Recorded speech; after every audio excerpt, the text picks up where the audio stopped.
Por supuesto, puede ser. Hej, jag heter Heidi. Jag jobbar som ensemble i den lilla skräckaffären och också som understudy för Audrey 2 och som first cover för Chiffon. Hur långt skulle det gå för att lyckas, göra illa, bryta mot lagen?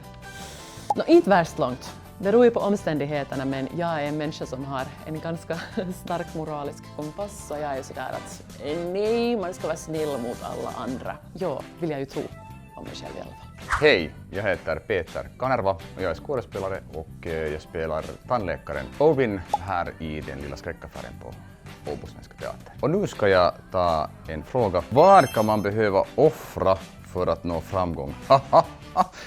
Säkert familjerelationer i viss mån om man måste kanske offra vissa delar av sig själv om man vill nå framgång. Svår fråga, men det är det korta svaret. Man måste offra, tror jag, familjerelationer nog säkert, försumma dem lite och kanske delar av sig själv också.